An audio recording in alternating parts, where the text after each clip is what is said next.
Shavua Tov Shavua Tov. Et bienvenue à notre émission hebdomadaire Un Tunisien et un rabbin et un Tunisien. Comment ça va, rabbin?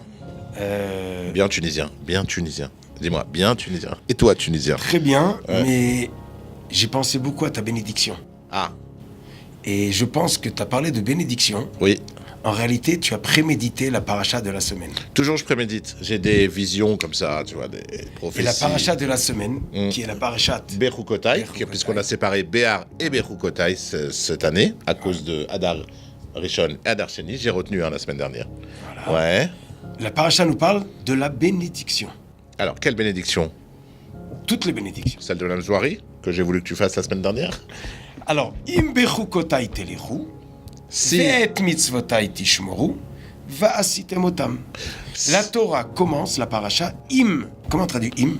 Si. Si. Ah. Si, c'est une Condition. condition. Si tu vas telechu, Téléchou. bechukotai, dans mes lois, Ouais. ve'et mitzvotai, aimer. Misvot. Mitzvot, c'est des Actions. lois. Bonnes actions. C'est des lois aussi. Oui, ok. Tishmeru, vous gardez. Va'asitem, et vous les otam, et vous les ferez. Et là, je vous bénirai. Bénirai. Qu'est-ce que c'est chok? Qu'est-ce que c'est mitzvah? Pourquoi c'est séparé? Exactement. Alors, je sais qu'un chok, par exemple, c'est chok velo yavor. Par exemple, Paradouma, c'est un chok. Baltakif, c'est un chok. Il y en a d'autres comme ça. Baltakif, c'est ne pas se raser. Paradouma, c'est la vache rousse avec les cendres. Alors, chok, c'est peut-être ce qu'on comprend pas. Alors ici, Rashi nous explique. Bechukotai, c'est toutes les lois. Ouais. Alors, mitzvotai, c'est quoi? C'est mes mitzvot.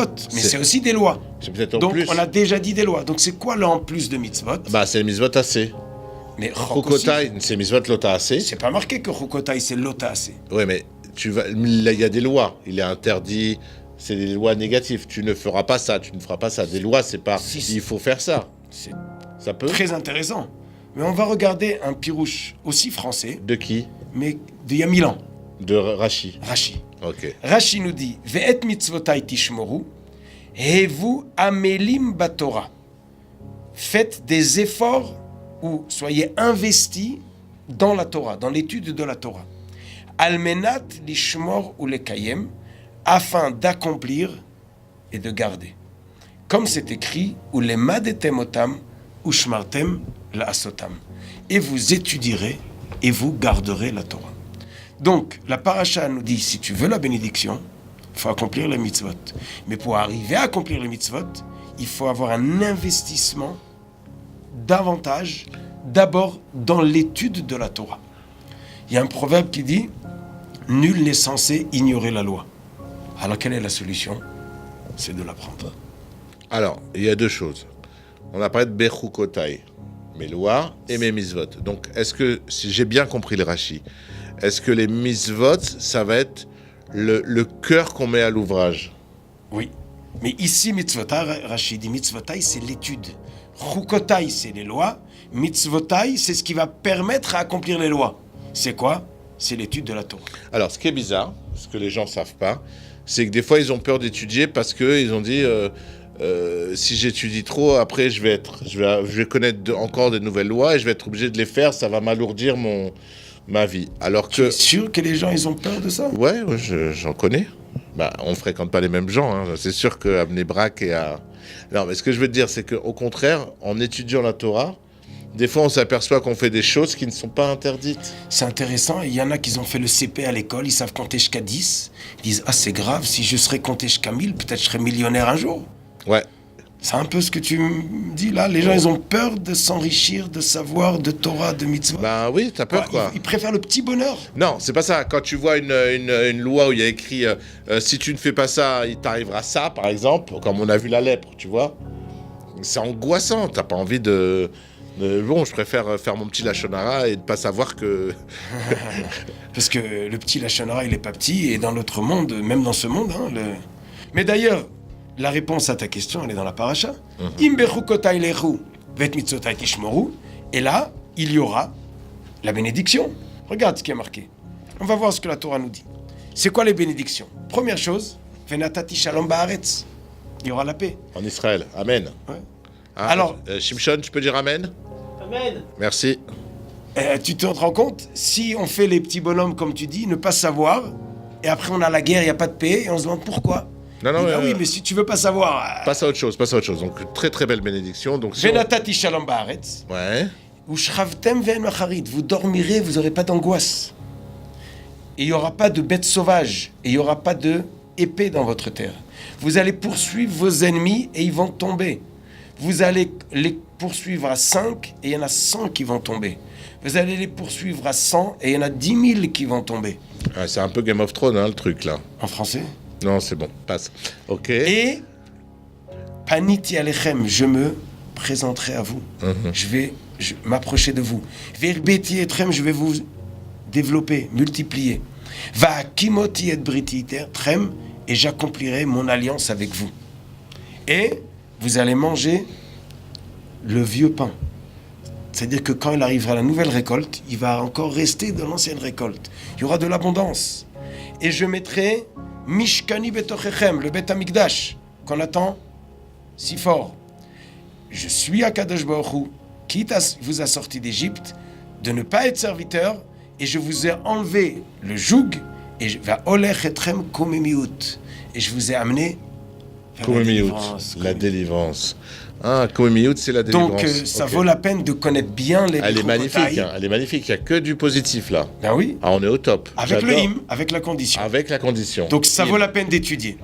Mais ce que je voulais remarquer, c'est que Rashi ne nous parle pas seulement d'étudier, il nous parle de Amélim Batora. Voilà. Effort, investissement. C'est ce que je te dis.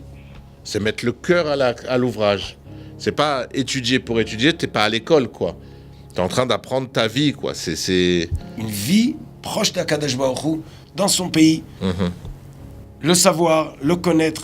Et le faire avec plaisir, surtout. Ouais. Ne pas étudier bêtement. Une des halachot intéressantes au Shulchan Aruch, le Siman 155 ou 156, qui est juste après Tfilat Shacharit.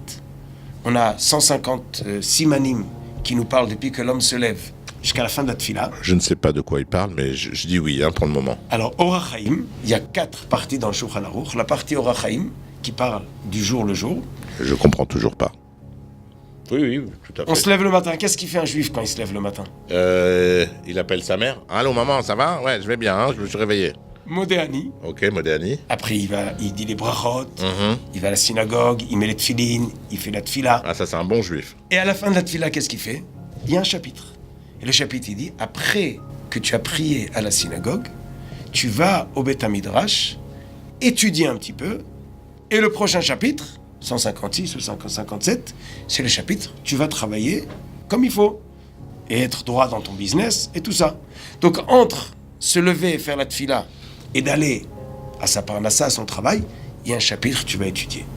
Kviat itim la Torah. Tous les matins, avant d'aller à ce que Travailler. l'on doit travailler, Un petit un passage. passage d'étude. Mais comme en étude, il dit, Comment? dévoué, avec enthousiasme, avec plaisir, avec, Amour. oui, mais Avec joie. impliqué, être impliqué dedans. Une étude qui est sincère et avec envie, c'est une étude qui va amener à accomplir, Be'ezrat Hashem, les mitzvot, qui va nous permettre toutes les bénédictions. Amen. Et d'ailleurs, Amen. la suite de la paracha nous parle si, malheureusement... Non, on non, le je veux fait pas savoir, je veux pas savoir. Mais on n'a pas le temps de on le va dire, rester on n'a sur- peut-être même pas Et besoin. voilà, parce que puisqu'on nous, va on tout reste ça- que sur du positif. Parce qu'on va Extraordinaire. accomplir Be'ezrat Hashem, tout ce qu'il faut comme il faut. Et on aura la paix en Israël. Et à 5, on fera tomber sans ennemis. Amen. Oui, si on est 5 qui étudient la Torah, 100. Et si on est 100, Ouais, ils sont 5000. non, 10 000. 10 000, pardon. Et, là, et comment c'est possible? Mais ça marche pas, non? 5, 100. 100, c'est un Oui, parce que 20e. c'est pas exponentiel. Pourquoi? Parce que... Elle nous dit la Gemara, avec ça il est tard, la Gemara nous dit, c'est différent, c'est pas la même chose. Peu qui font les mitzvot que beaucoup. Si on est 50 000 Bachou Yeshivot, ou 500 000 Bachou Yeshivot, si on est 10 000 personnes que après Shacharit, on étudie quelques minutes de Torah, ou 100 000, c'est pas du tout la même chose. Ça fait tomber tous les amis comme des petits, comme des... Ok. Donc le rabbin vous signe, si vous étudiez tous les matins un petit passage après la prière, un petit passage, nous n'aurons plus avoir d'ennemis. Ok. Donc, Amen. Amen. Shabbat Shalom. Shabbat shalom à la semaine prochaine.